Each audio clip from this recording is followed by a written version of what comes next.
All right. Welcome, everybody. Welcome to the first live stream. And by, of course, welcome everybody, I mean welcome nobody because nobody's here.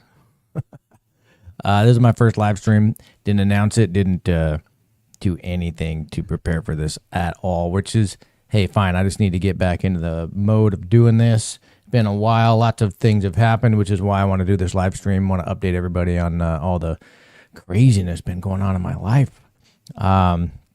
Yeah, so it's been kind of crazy. I got a couple of promotions in a very short period of time at the job I work at. I moved here to Georgia to become a Bitcoin mining tech at one of the largest Bitcoin mining firms in the country, and at one of the biggest sites that they have. It's one of the biggest sites in the country, certainly the biggest site in Georgia, no doubt. And got promoted back in July as I started a new position, really, not so much of a promotion, but I just started a new position. I went from mining tech to hardware repair tech. So I was the first official mining hardware repair tech at this site. And then shortly after that, they promoted me to hardware repair tech lead, and then basically said, hey, you need to hire a bunch of people and create a team, and we're going to have a full-fledged repair team working on site. So that was pretty big there. And then went on a trip over the Christmas break to Boise and Phoenix, visited my mom, visited my dad, not in that order. And my dad met my wife. He hadn't met her yet. She was from LA. My dad's up in Boise. So got to meet her. She was, 8 months pregnant at the time. So she was pretty bloated, we'll put it. And, though she was beautiful and glowing, of course, and she is always, my wife's awesome. You probably have seen her before. If you've watched this channel, you've seen her in the other video that we did talking about immigration, and where we discussed her experience, our experience getting her green card, and everything else she did before that. She is, if you've seen that video, you'll know she's gorgeous. It's quite beautiful. I'm a very lucky guy. So anyway, did that trip, got back, did the Christmas thing, and then, got back to work after the new year, which was kind of hard to do, but nonetheless, did it. And then woke up Saturday morning on January 25th. My wife was having contractions. And right off the bat, they were less than 5 minutes apart, or less than 3 minutes apart, actually. So right off the bat, it was like, oh, okay, we better go to the hospital. So we went there, and then everybody was like, well, you better get settled. Better get settled because that baby ain't anywhere close to coming out. But she was having these contractions constantly, and the baby just kind of wasn't really moving. And so anyway, 22 hours later, at 3 in the goddamn morning on Sunday, January the 26th, she finally came out. My baby Genesis came out, and she was a big baby. She was like 10 pounds, almost 10 pounds. She was like a 14-inch circumference on her head. She was just a big baby, so I think that's why it took a while. But anyway, that was on the 26th, so we're 3 days away from her being 3 months old. So it's been 3 months of adjusting to life with a baby, which is, by the way, great and awesome. I recommend everybody have a baby for a number of different reasons. But anyway, I won't go into great detail about it. But it's just if you think you're even moderately ready, or you think in the future that you are going to have babies, and if you've said the thing of like, well, I want to wait till I'm ready, you're never going to be ready.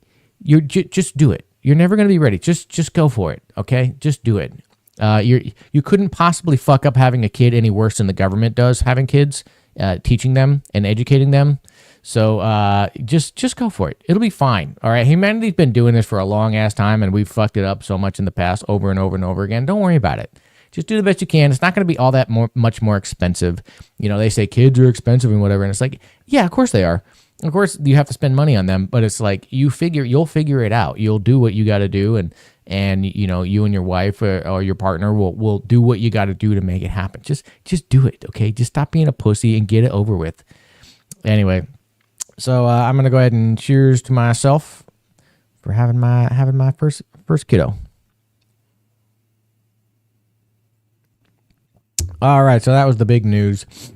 Got the job. I got the baby. And so next I want to move on to the next topic, which was my daddy calls me a Trumper.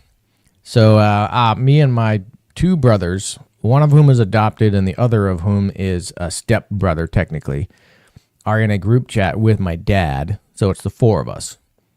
Adopted brother, stepbrother, father, and me. And this group chat has been basically dedicated to nothing but sports. And, coming up on the sports, the last football, NFL season, college football season, there was a lot of activity in that group chat talking about different things. My stepbrother is like a Ohio Buckeyes fan and Dallas Cowboys fan. My dad is like a Kansas City Chiefs fan because he grew up in Nebraska, Idaho, or in Omaha, Nebraska is where he grew up, and then he moved to Idaho much later. And then me, I don't really care. I grew up in Boise, Idaho, so it's like it's either Denver or it's or Seattle, and both of those teams suck. And then my brother just kind of doesn't care, but he likes sports and he likes to talk about sports and stuff. So it's kind of an interesting group chat. And my stepbrother is just like, he is into sports. If there is a sport out there that has a channel dedicated to it, he knows everything there is to know about it. Golf, racing, pickleball, tennis, football, baseball, basketball. He's like just he does it all. He knows it all. It's kind of crazy. But anyway, so long story short, the Super Bowl happens and Kansas City loses to Philadelphia Eagles. I know, spoiler alert. And then the memes come out because of the relationship between Travis Kelce, and Taylor Swift, right? And they've been dating for like a couple years now, and so like she's been at, I think this is her second Super Bowl that she had attended, or third maybe, where Kelce was present, where the both of them were dating and together in the Super Bowl. I think it's the third one, maybe at least the second one, possibly the third. My memory is shaky on that, but nonetheless, this is a pop culture relationship, right? Everybody knows about this. It's like they bring it up on TV all the goddamn time, and they point it out, and like they show Taylor Swift and they talk about her constantly on any channel that you're watching NFL, and like through the regular season too, all the way up until the Super Bowl. Like this is discussed, and it's like it's a well-known thing that these two are in a relationship, and these two are like uber wealthy, uber popular, super like mega celebrities dating each other. It's a big story. Like it's a huge story. It's an American story, celebrity, story. Like so like obviously memes are going to come out after the loss that Kansas City suffered against the Eagles, which by the way was a pretty resounding loss if you didn't see it. Pretty they got whooped pretty handily.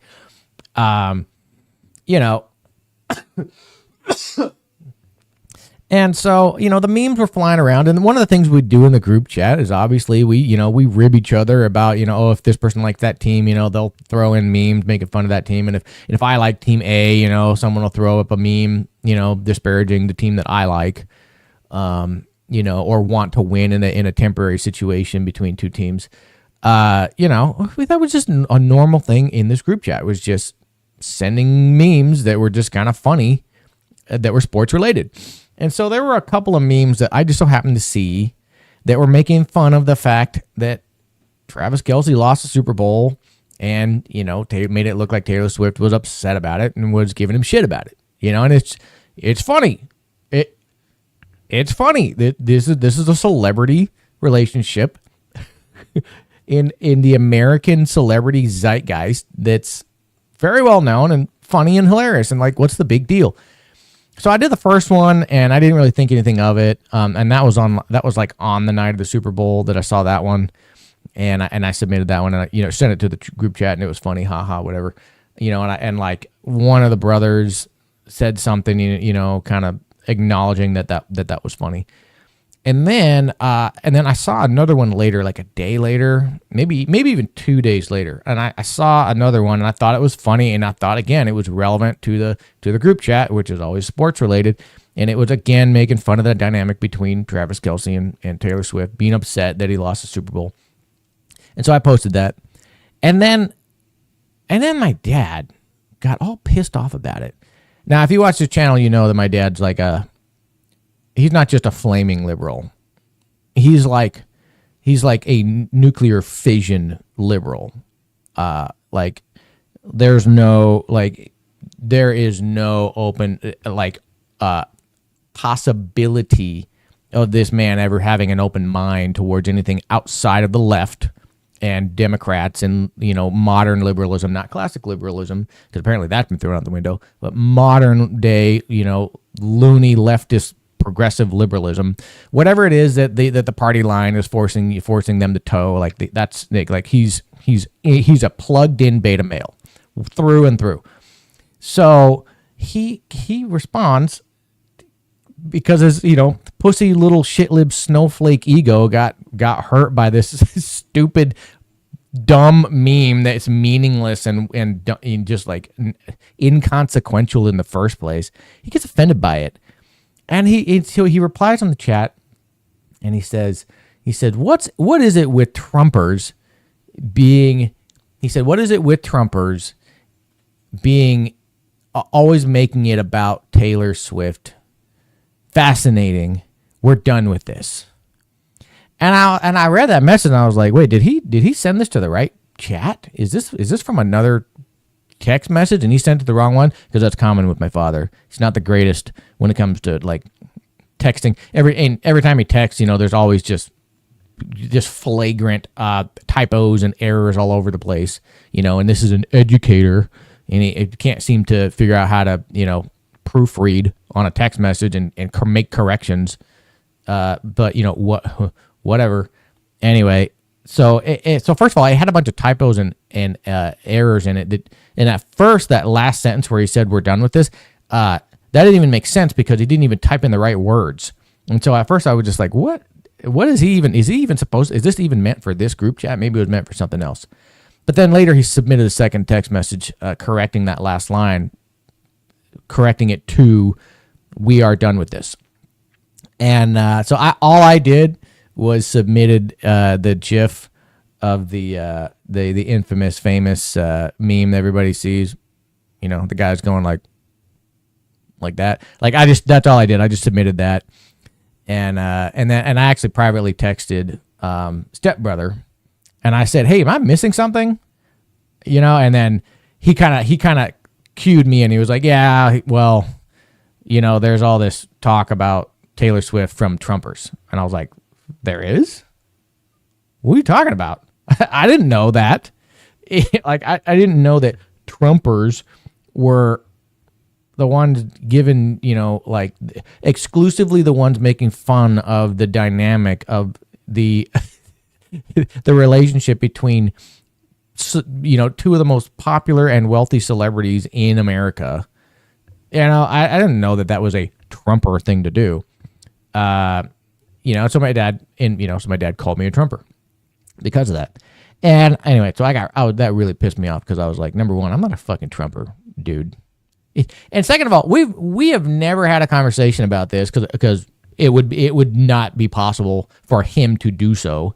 He is completely, as a beta low T cuck male that he is, completely incapable of controlling his emotions in those types of situations and conversations. So it would be impossible for him to have that conversation without throwing a goddamn tantrum like a fucking toddler. So he has no idea what my actual political leanings are, what my actual positions are. He doesn't even know if I voted at all, let alone who I voted for. So, because we never had that conversation, and I've never publicly put it out there. like, oh yeah, I went and voted today, and I voted for Trump. Like, I never fucking done that. I put it out here on this channel that like, yo, this is the guy I support. I fucking guarantee you he's never watched this shit. I guarantee you he's never watched this shit. The guy barely can send a text message, let alone find a YouTube video with his son on it. So like, I don't buy that for a second. I could be wrong. Maybe he has seen it. Maybe he, but I don't know. We went through this whole Christmas break. We were there for almost a week, and didn't hear anything about it. Didn't get any vibes about it. Like, I made a whole video just like basically telling him that his entire 30 years dedicated to public education system is one of the most detrimental and destructive things that's ever been done to the American public. Like your existence is futile, sir. Your everything that you've dedicated your life to is a complete waste of time and actually very evil and destructive. And then he invites me over for Christmas and treats me like a normal person, for 5 days, 6 days, and that doesn't bring it up like, hey, that really hurt my feelings, man. Like an adult would do. No, I didn't do that. So like I doubt that he even has a clue. No, he's just making the assumption because I said something on maybe Facebook one time where I said something about how I was like opposed to mask mandates or vaccine mandates or something like that. And he just like, oh, he's a Trumper. Like that. I guarantee you that's what that was. So anyway, that was fun. So he called me a Trumper, and so after that, I've just been thinking about it and just going like, I could have destroyed you. Okay. To let you in on a little bit of a family drama in my life, I have a brother who has had some troubles in the past. Lately, though, he's been doing great, like really, really good. He really shaped his life up and really gotten his shit together. And I'm very proud of him, very happy for him. But he had a troubled past, and he's made some pretty bad mistakes in the past, and one of which was having a child with a woman who is mentally retarded, and that's not an exaggeration or hyperbolic. She is mentally ill or mentally disabled, we'll put it, mentally limited, and he had a baby with her, and that was a mistake. But now I will say this on the positive side of things, it was the catalyst for him to shape his life up and to get his shit together, and set goals and like just go after them tenaciously. And so that's been good. It's been a net positive as a result of this. But at the same time, because this woman is mentally retarded, and because she has these parents that apparently are like being very difficult to deal with this whole situation, he lost custody of this baby. To my knowledge, this child, I don't even know if he has visitation ability. Maybe he does. We don't get a lot of information from him on this topic. And that's, that's his right. That's his privacy. That's up to him. But, we're his family. It's like, we're supposed to be the ones here to help you and all that kind of stuff. And of course, my dad, did everything he could and tried voraciously to step in and help as much as he could. And my brother basically kept him at arm's length, and almost essentially kept him out of the process entirely. And as a result, he lost custody, and my father has a grandson that he'll never see again. Quite in all likelihood, will never see again, And so with my dad calling me a Trumper in a group chat with my brothers, having no idea personally, one-on-one, what my political leanings are and who I voted for, if I even voted for anybody, I thought, I could have really stuck the knife in him. One of the only times I ever heard my dad cry, and I mean by cry, I mean like eyes teared up, throat got a little squeaky. The only time I ever heard him get there was when he was telling me that my brother basically kept him out of the process to try and fight for custody of this son/grandson. He was very hurt by that. I could have fucking hurt him so bad. And I thought, and I'm one of those people. I take a shower and I think of things like, damn, I could have said that. Damn, I could have said that. Could have, should have said this and that. And I thought of the perfect thing that just would have destroyed him, And I just thought, what I should have replied to is, damn, old man, you better watch your fucking mouth and, be more careful on who you're calling names. Otherwise, you can go ahead and add my daughter to the list of grandchildren that you will never fucking see again. I could have done that. I could have fucking absolutely destroyed him. But I didn't. I didn't say anything. All I did was sent that GIF meme, and then I just left it at that. And I, didn't say anything else. But man, what a fucking prick. Disrespectful asshole. And so since then, anytime he messages me or it's like messages us in me and my wife in any other group chats, like I don't respond. I'll let my wife respond. If he messages me directly, I put a 24-hour cap on response to him because I'm like, why am I responding to a disrespectful prick?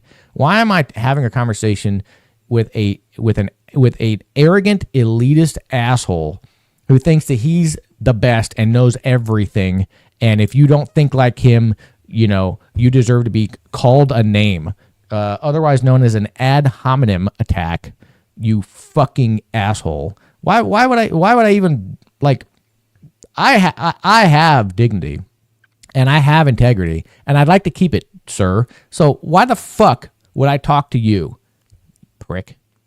Anyway, so my dad called me a Trumper. That's the Trumper story. Been wanting to get that one off my chest for a while. Okay, in other news, what I do want to talk about is some Bitcoin stuff that's been going on. So we're looking at the mempool here. So first off, in recent news, we hit block height 888, which if anybody, I don't know if anybody knows the significance of 8 when it comes to Bitcoin, but if you are familiar with the mantra infinity over 21 million, you do the math. So, in other words, Bitcoin is infinite.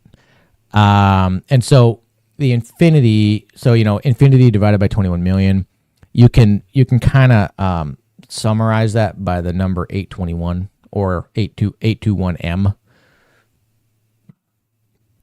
And so that's why the number 8 kind of has significance in the Bitcoin world. It symbolizes the infinity, the infinite nature of Bitcoin. And so, yeah, here we are, 888,888 block height. And the lucky ant pool that mined this block, they got 0.145 Bitcoin on top of the coin block, the Coinbase 3.125, which is cool. But then something else much more interesting happened. Let's go solo. Some more blocks have been mined by solo miners. So here's another one that got mined by a FutureBit Apollo, which I'm not. I guess it's the solo pool that comes with a miner, like a mining unit that you can purchase. I'm not super familiar with FutureBit. I know that this block right here was found by that live stream that was taking place. This one right here. There we go. Jeez. This was mined during a fundraiser by the 256 Foundation, where they were asking for hash rate to be directed towards their pool, and then live during the live stream during the fundraiser, they solved the block. That was super cool. That was 3 days after my baby's birth. And then another block was solved very recently as well. That was March 10th, so 13 days ago. This block was solved by Solo CK. So Solo CK is a solo mining pool. And what's really cool about this one is that you can take this address here where the mining payout was sent. You can take this address And then you can go to the Solo CK pool. Where is it? Solo CK pool. You can take it to the Solo CK pool. Or not. Where is it?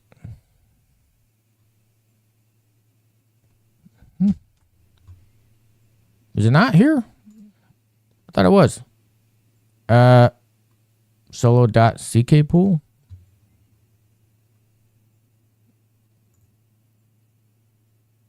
Okay, what the heck? I think .ck pool was a where is it? Okay, well, solo.ckpool.org. Okay.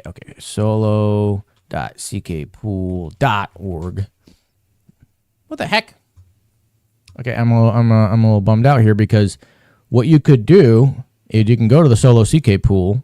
You can punch in that Bitcoin address from here that earn the block here. You can copy in this address right here into the Solo CK pool, and then you can see the information about that miner. You can see how much hash rate they had. You can see what miners they had, because they had them all labeled, like BitX Gamma and BitX Supra and whatever. And then you could see the corresponding hash rate for each one of them. And then on top of that, you could see exactly which miner solved the block for this block here. And you could even see, this is the part that blew my mind. You could see the difficulty that was submitted by the miner to solve the block. Now, at the time of this miner, at the time of this block being solved, I believe the difficulty requirement was, I think, 114T, so 114 trillion difficulty as the variable. I think it was 114 T. Just to put that in perspective, okay, I'm mining on a BitX, and I've got about 700 gigahash. Okay, gigahash. All right, so giga, tera, peta, exa, right? In terms of hash rate, right now the Bitcoin network's around 800, 900 exahash. I'm at 700 gigahash. It's a single ASIC miner. It's just one little ASIC, 700 gigahash. Hey, but my ASIC is mining just like any other ASIC on any other miner out there. It's hashing just the same. But the odds of being able to solve a block are obviously incredibly low. You need to hit a difficulty of at least, at the time of this block, I believe, if memory serves me correctly, about 114 T. Now, here's what's crazy. Oh, and by the way, my BitX has been running since July of last year, so 9 months or so, maybe a little more than 9 months. And the best difficulty that my single ASIC has been able to produce in 9-ish, 10-ish months is 3.19 giga. The minimum is 114 T, and the best I've been able to do is 3.19 giga difficulty. All right. This miner that solved this block using a BitX, or he actually had a few BitXs. I think the total was like 3 terahash. Or again, I have to go by memory now because I can't pull up the goddamn Solo CK, but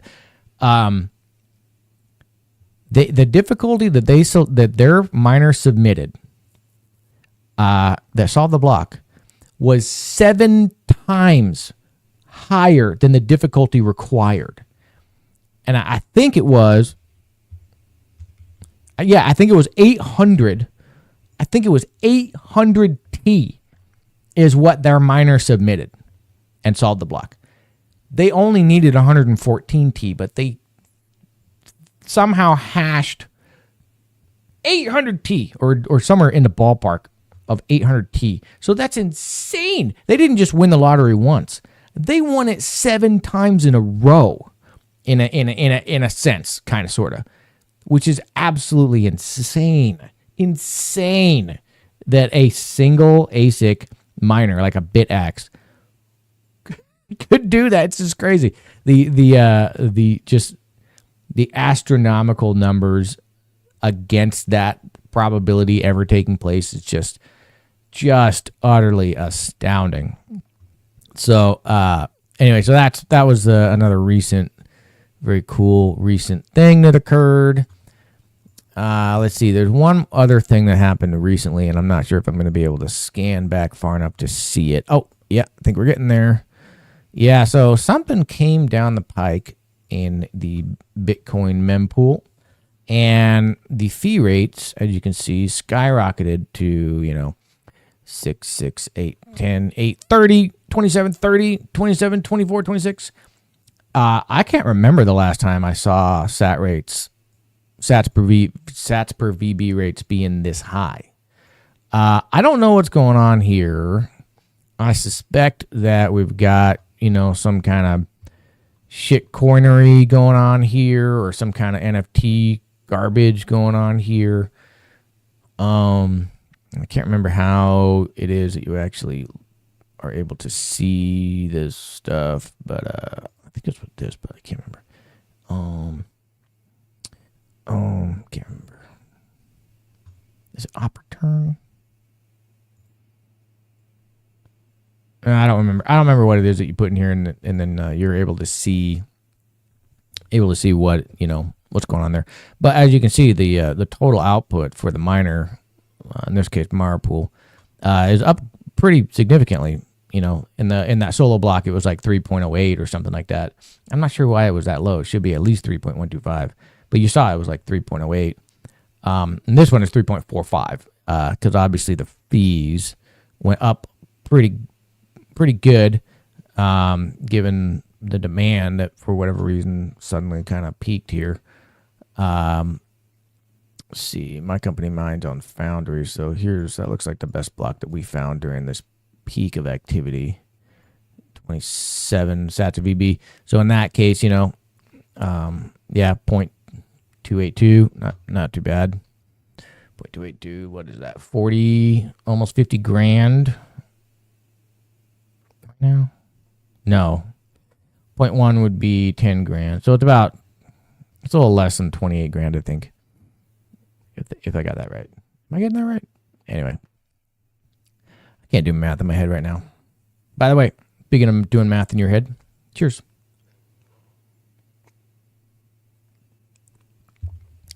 Alrighty. Okay, so that's all the Bitcoin news that I got for now. Next, what I wanted to talk about was something that I thought about recently, and so we're moving into the world of politics now. This is something that's just been on my mind a lot lately because Trump's been in office now for a couple months, almost 3 months.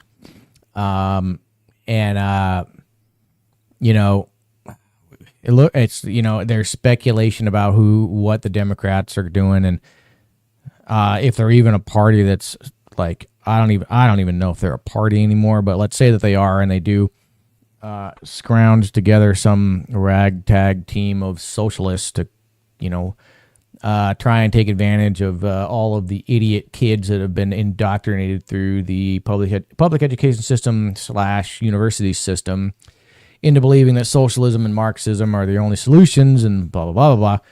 There's going to obviously become, there's going to be that talking point in the future. Healthcare is a right. Healthcare is a human right. And I used to say this back in my shitlib idiot leftardist days. I used to say healthcare is a right. And, I no longer believe that's the case. And I'd like to lay out the argument as to why that was so wrong and so stupid of me to say. So first of all, it was just something that I heard and then just repeated, which is the whole ethos of the entire Democratic Party and leftism in general today. They just hear a thing, it sounds good and cute and accurate, and they just repeat it. They don't even so much as take any time to think about it any further. They're either incapable or unwilling to just think in orders above and beyond the first order. Just go one or two or three more orders beyond the first one. Just at least start with the second order. Like, Okay, if the healthcare is a human right, what does that imply? Well, that means that I have a right to healthcare. Okay, well, what is healthcare and what does that mean? Oh, it means that somebody else has to deliver a service to me and I have a right to it and they can't not do that to me. Okay, that's like right there off the bat, just in the first one step of implication of this claim that healthcare is a human right. Now you're already getting into slave territory. And this is why Rand Paul brought this up way back in the day. And then, obviously the leftist shitlib media attacked him for it. But this is why he was making this claim, because all it takes is just one step of just thinking about it. One order, forget about like second, third, fourth order, just like one expounding beyond the stupid phrase, bumper sticker slogan itself, and you can already see instantly like, oh, I have to force somebody else to do a thing for me. They have to be forced to do it. Okay, so if you're a doctor, if you're a healthcare provider, they have to be forced to provide the service for you now. In some kind of way. Okay, so who's going to do the forcing, and by what standards, qualifications, and quantifications are going to dictate the force that is and or the service that must be provided? So, you see the problem with this here? Like, okay, look, let's go back in time.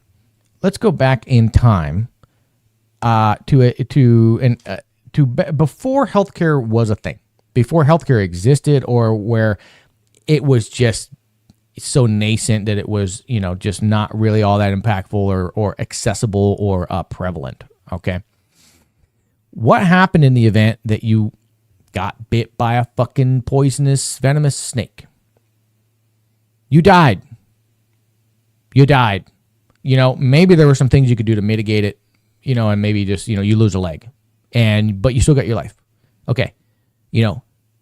What what else?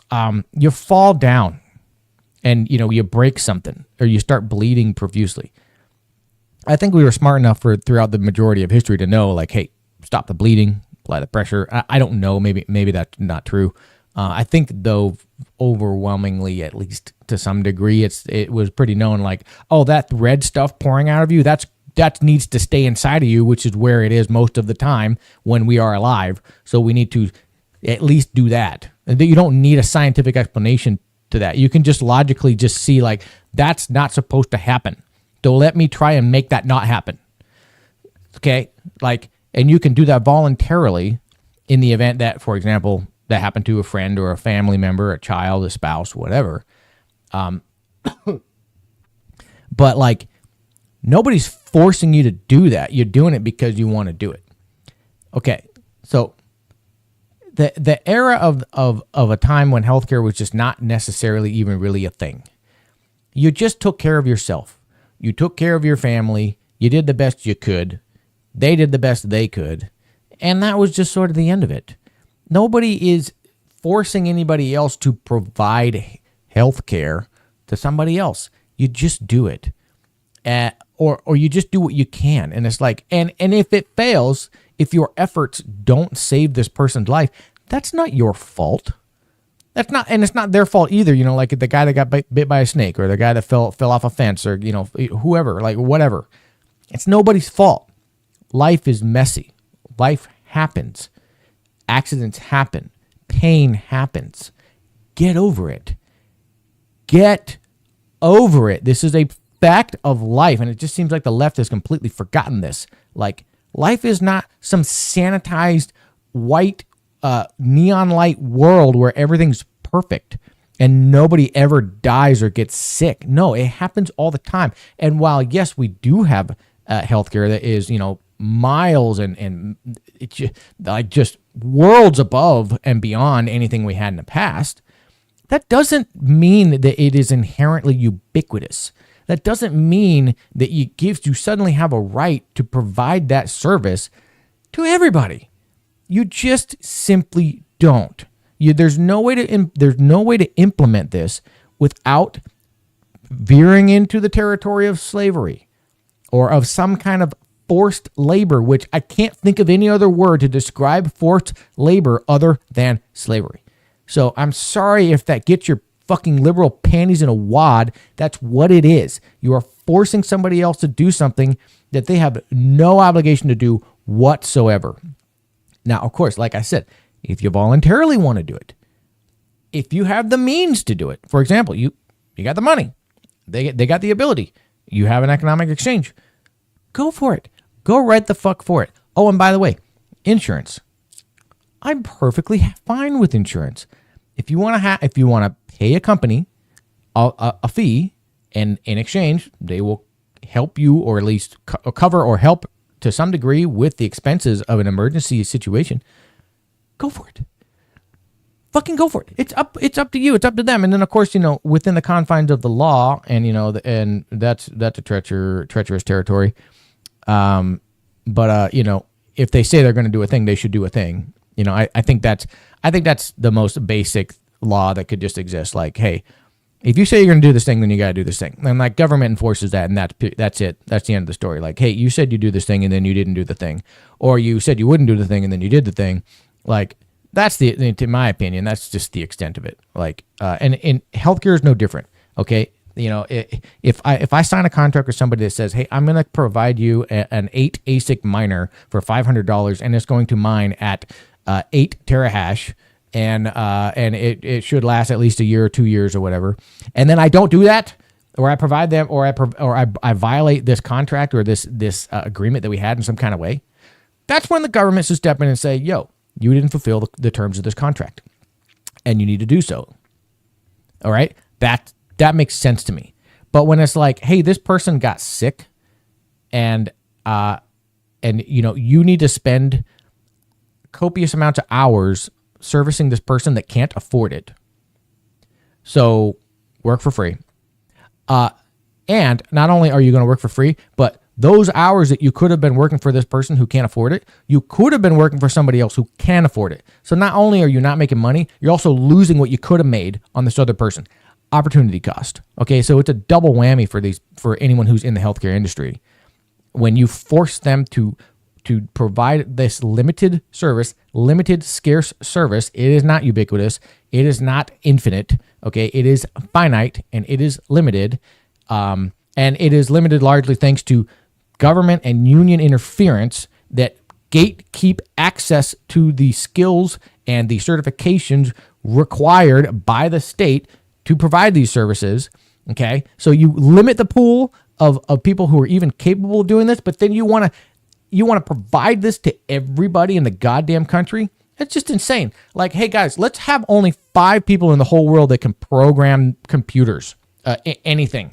Okay. Oh, but then we're going to force the entire country to have the right to access the internet. Like, what do you think is going to happen in that scenario? Do you think everybody's going to get quality internet or a quality experience across anything digital if you do that? Of course not. But that's what we're doing with healthcare. We're literally just diminishing the amount of labor resources that we have by putting barrier after barrier after barrier up in front of people that want to get into that industry and provide those services. And then we do the same thing with the healthcare industry, or the insurance industry as well. And then at the same time, these shit libs like AOC and Bernie Sanders say that they want to make healthcare a human right. They want to make it ubiquitous across everybody and everyone in the entire country. The utter insanity that it takes to think that that's going to work. Absolutely fucking insane. Just stupid, insane. Okay, anyway, that's all I got on the healthcare topic. Healthcare is not a human right. Healthcare is not a right. Okay, you do not have the right to somebody else's labor. You do not have the right to somebody else's time. You do not have the right to somebody else's service. If they want to voluntarily provide that to you for free or in exchange for something or anything, Bitcoin, money, some other service that you provide, great, fine. Sign a contract, put it in the realm of private law, and get it done. Otherwise, shut the fuck up, you stupid idiots. All right. Anyway, what else we got? Okay. Well, I think next what I'd like to do, what I've been doing is when I go through Twitter and stuff, I just bookmark a bunch of stuff. And so I stuff where I'm like, oh, okay, this would be interesting to cover. So this one, for example, from Jeffrey Tucker, who I don't even know who Jeffrey Tucker is. President of the Brownstone Institute. Okay, I think I've heard of that before. I can't remember what it is. Epoch Times, I've heard of them. Okay, so definitely a not a liberal, for sure. He's probably a very conservative guy. The egg price fiasco is incredible. All due to the stopping of the hen slaughtering mandates. Average price per dozen, grade A large eggs. Updated every 12 hours from the Bureau of Labor Statistics and USDA with minimal processing by eggprices.org. Wait, I did not catch this before. Eggprices.org. Are you kidding me? Eggprices.org. Holy crap. Okay, so this is the real thing. How many would you look at that? Eggprices.org. So, okay, well, of course, this would be a thing. Why wouldn't it? Why wouldn't it? So the peak obviously was, as it says here, 8.17 per dozen. That was late Feb basically, and then ever since late Feb, which was about a month and some change after Trump was in office, bloop, absolute cliff. And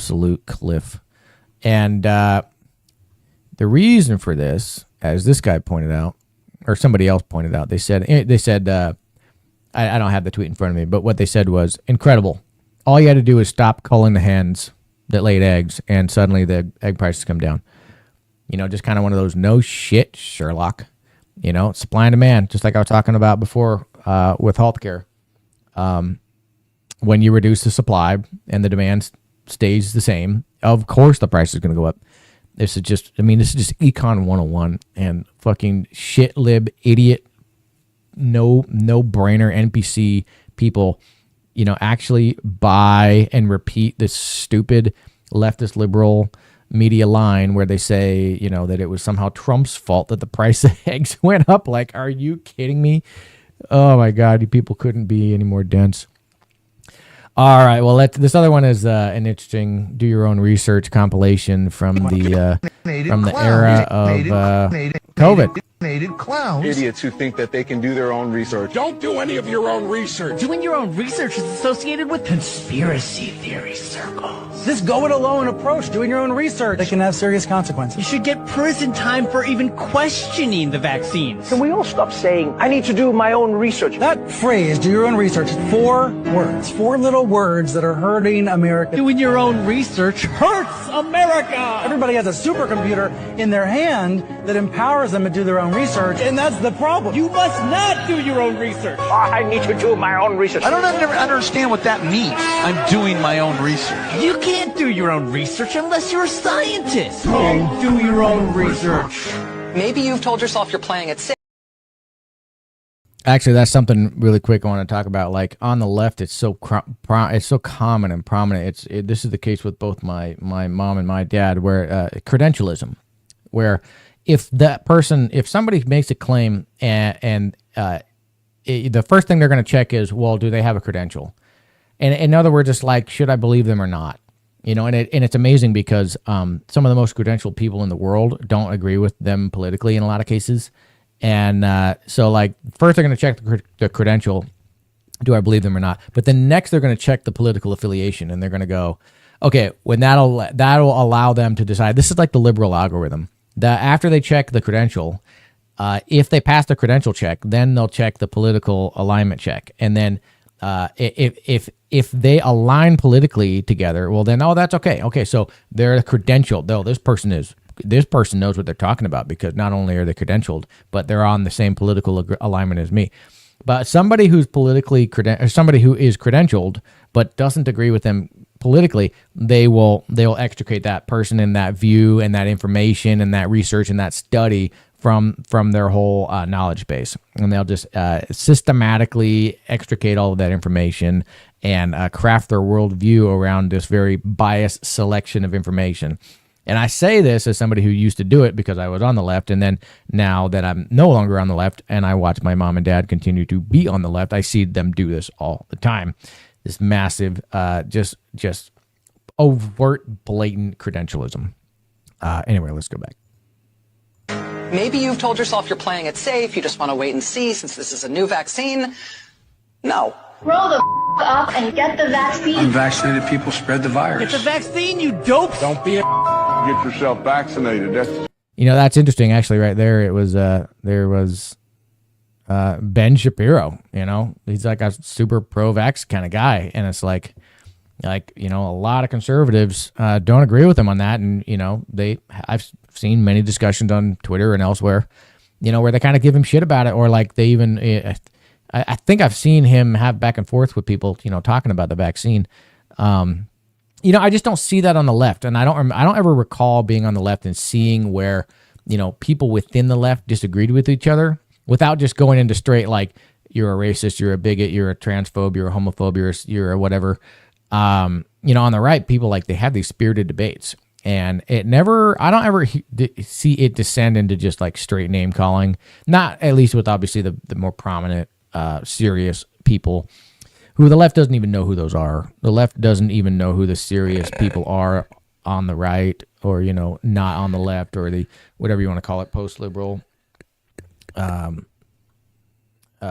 arena, so to speak. But you just don't see that. I don't see that on the left at all.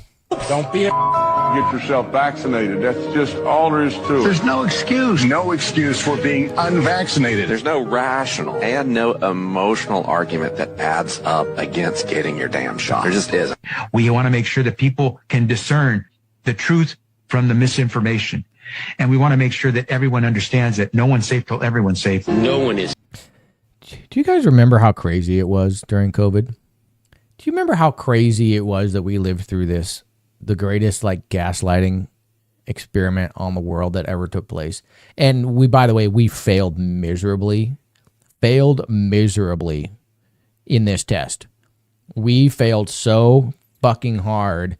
And, these people that ran this show, this theater for us all, they all know now. They all have the information that they can do this whenever they need to, whenever it suits them. It doesn't have to be COVID. It can be anything. But they know, and I guess they've always known it because, there was 9/11 and there was, there were other catastrophes beforehand where they just, they were able to just get away with whatever the hell they wanted to do. But, now it's like, this didn't just happen in America. This was global. And they know now that they can get away with this shit. No one is safe. No one is safe. No one is safe. No one is safe. No one is safe. Nobody's safe. No one is safe. Nobody is safe. This is a post 9/11 axiom. Safer, but not yet safe. No one is safe. No. Yeah, anyway. I just can't believe that anybody who lived through COVID and it has not, I can't believe anybody who's lived through COVID is still not fully anti-corporate press, fully anti-government trust, I just can't believe it. I do not understand how somebody can be so brainwashed and so cucked by state propaganda that after COVID, after all the obvious lies, and not only COVID too, but like 9/11 and, Iraq and Afghanistan and weapons of mass destruction and everything else, and the myriad of other things that have gone on. Trump, all the lies about Trump, Russiagate and the documents and the raiding of his house and all that shit. After all of that, people still trust the corporate press. They still trust corporate media. They are still unable to see the game. They're unable to see the narrative control. They're unable to see that the whole point of this is just to control how you think and how you frame what's going on in the world around you. How anybody, I don't understand it. Anyway, Larry Elder posted this one. Somebody got a Tesla ticket. This is how retarded the left is, dude. March 21st, you're in violation of fuck Nazis. So your violation was fuck Nazis. Okay, that's not a violation. Billionaires shouldn't exist. It's not a violation. By the way, billionaires shouldn't exist. Why not? Why not? You fundamentally, you stupid libtards, don't understand how wealth works. You don't understand how money works. If you don't think billionaires should exist, then that means you don't understand how they exist. And to just say that they shouldn't exist, you're pathetic. Trans people won't be erased. Okay. Again, that's not a violation. Illegally ugly. Your car looks like a dumpster. Okay, finally, we have a statement that could qualify as a violation. You're illegally ugly. Your car looks like a dumpster. It's just an ad hominem. Like, oh, your car looks dumb. It's just an opinion. It's just like your opinion, man. It's so stupid. This is so childish. The left is the party of adolescents. This is not the serious party of adults. They are adolescents. Bulletproof windows and fragile ego. Okay, cool. For this price, you could have fed 5,000 hungry kids. Okay, see, again, like, they want to control how you spend your money. That's what this is all about. This is all about. I'm so glad they put this here at the bottom because it admits what's really going on here. They want to control you. They want to control how you spend your money, which is what a statist would do. That's why taxes exist. Taxes is nothing but an attempt to force you to behave and act a certain way and spend your money in a certain way. And usually it's to the benefit of those who get to determine how your money is spent, which they spend it on themselves. That's how you have a $128,000 salary, equating to a $280 million wealth for a politician. So you should have spent your money on starving children because that's what I think you should have spent it on instead of a Tesla. So give me power, give me control so that I can control or tell you or force you how to spend your money. That's what this is all about. That's what this is all about. They just want to control you. And that's why I got the hell out of this shithole ideology of liberalism. Okay, so Stephen Miller is just an absolute boss when it comes to explaining things in the most clear and correct way. This is the great little clip. I'm gonna probably end on this one. We'll see. But this is him explaining, if I recall correctly. Well, let's just listen to it. Is President Trump still calling for the impeachment of Judge Boasberg in this case? The impeachment of the judges who are filing the injunctions to stop him from doing his job. Despite what Chief... That he was elected to do by both the popular vote and the electoral vote. Justice Roberts said yesterday. Democracy. Of course the president stands by his comments, absolutely, as do we all, as does the entire administration. You cannot have a democracy where single individual district court judges can assume the full total powers of the commander-in-chief. Even on the Supreme Court, it takes the agreement of 5 Supreme Court justices to change a federal policy. 5. A single district court judge out of 700 cannot set policy for the entire nation, let alone on national security and public safety issues. The president has been clear that he has tremendous respect for Justice Roberts and believes it's essential the Supreme Court crack down and stop this assault on our democracy from these radical rogue judges that are usurping the powers of the presidency and laying waste to our entire constitutional system. Last question. Is President Trump still... Absolutely just nails it.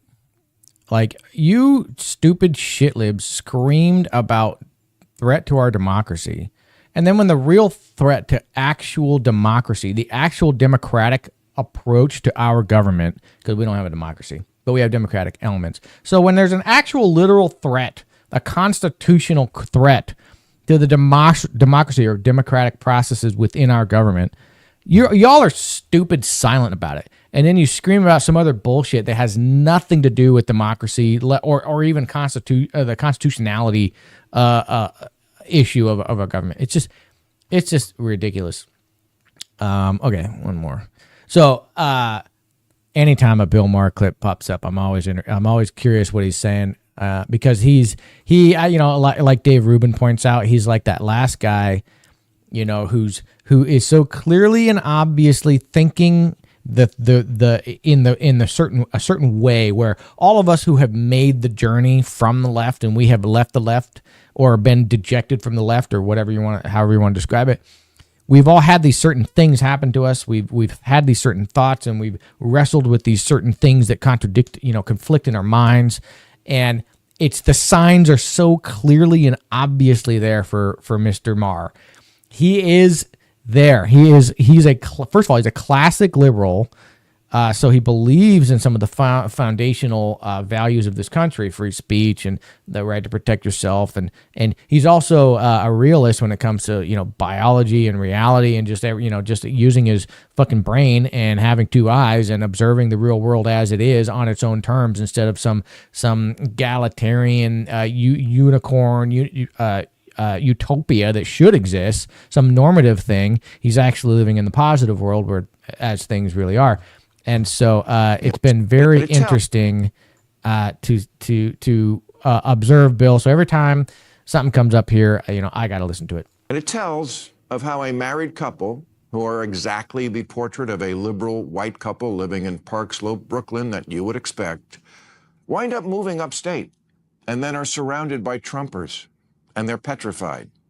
But then when they get stuck in the snow, the Trump guy down the street doesn't hesitate to help dig the liberals out. Okay, so I experienced this firsthand moving here to the South. All right, now I was already on my journey. In fact, I had already very much left the left before I moved down here. And in fact, that's one of the reasons why I started even looking for jobs outside of the, shithole leftist blue states that I had been accustomed to living in. But I had never actually lived in one before. I lived in Idaho, but that's where I grew up, and I grew up in a liberal household, so that didn't count. Next, I lived in L.A., then I lived in Boston. California is blue as blue, Massachusetts is blue as blue gets. Now it was in Boston where I was lived under COVID, and I became friends with a bunch of libertarians who turned me on to a bunch of books and materials and learning and thought exercises. And so I sort of began my journey there, but, anyway, it wasn't until I got down here where I saw a lot of this stuff firsthand, and I saw exactly what Bill is talking about. Like, I saw how it was that these people who are vilified as, because they're from the South, they're, evil, racist, xenophobic, shallow, bigoted, idiotic people. Actually, I've met some of the smartest people that I've ever met in my life down here in Georgia, in central bumfuck Georgia. We're in the middle of nowhere. There's not a lot of people around here. And some of the smartest people I've ever met, I've met down here. And also, by the way, some of the nicest people I've ever met. And the example that I cited in a previous video that I made when I got here was an example where at work, we were planning like a cookout for everybody, and cookouts usually involve barbecued meat. And did a shit ton of meat cuts and chicken and steak and, everything else. And so everybody was talking about, and most common obviously is steak, beef. And so, and we had a guy that worked with us at the time, unfortunately doesn't work with us anymore, but at the time we had a guy working for us who was from India. And he was there on I think he was there on OPT, a work authorization, which is a post-education work authorization. Anyway, if you watch the video with me and my wife talking about immigration stuff, we covered that extensively. That's what my job used to be. Anyway, I think he was there on OPT, and he was looking to extend to go to H-1B visa. But anyway, he was there on OPT. He's from India / Oman. I guess he also lives in Oman. But anyway, he was Hindu, and therefore didn't, cows are sacred in his belief, and you don't eat cows, you don't eat steak, you don't eat beef. And so in the group chat where everybody was planning this cookout, he brought up like, hey, sorry, I don't eat beef. And now we're in the South. Okay. So if I was a liberal and or also known as a retard, and I were to be told this story about how this Indian guy, surrounded by a bunch of Southern white rednecks in a group chat about doing a cookout, was to bring up the fact that he doesn't eat beef, what do you think I would have thought? I would have thought, I'll tell you exactly what I would have thought. I would have said, oh, those bigoted, racist, ignorant fuckheads would have told him, well, he should start eating beef, and what a stupid idiot, and blah blah blah. Your dumb religion from another world doesn't let you eat the greatest tasting meat on the planet. That's what I would have said. Now let me tell you what actually happened. What happened was the guy putting the whole thing together said, hey, and he tagged another employee and he said, hey, so and so, do you happen to have any of your chickens available? Because the guy farmed chickens, because we're in the middle of Georgia and people farm animals out here, just for fun. And so-and-so responded and said, yeah, hey, actually, I just so happen to have a chicken that's prepared, and I'll bring it. And if you're okay with that, Mr. Indian coworker, you can have that. And of course he replied and said, yeah, that'd be great. Thanks so much. And I was just like, I was just watching the conversation on the group chat happen, and I was going like, yeah, you see this is how it is. It's a total lie. It's just total bullshit. Just like, generalizing everybody that's from the South or of a particular ideology or a political view that like they're going to be a certain way or think a certain way, or behave a certain way, especially behave a certain way. Like the belief here is that like, oh, if you're a conservative, you're from the South, you're white, like you're going to be a dick to anybody that thinks differently from you. And no, that wasn't it at all. They absolutely were like, hey, let's be as inclusive as possible. Hey, you'll eat chicken, right? All right, cool. Well, we'll bring you chickens from our farm that we spent money and time on raising and preparing to be eaten. You know what I mean? Like that's a lot. That's actually more, if you think about it. That's more than just going to a grocery store and just buying some chicken. Like this person had to raise the chickens, had to cull the chickens, had to prepare the chickens, which is not fun and easy to do for sure, but did so, and then was like, yeah, no problem, here you go, I'll bring this for you, buddy. Anyway, the author, Larissa Phillips, says she slowly came to reject the political prejudice so common among my tribe, and that it's hard to care where someone stands on politics when they race to your house to save a dying lamb, when their wife helps search for your runaway dogs, and that she personally has been stunned by the depth of my neighbor's generosity. It's almost like there are fine people on both sides. It's almost like there are fine people. See, Bill Maher, ladies and gentlemen, Bill Maher, yeah. It's almost like there are actually, in fact, fine people on both sides, although that's not what Trump said.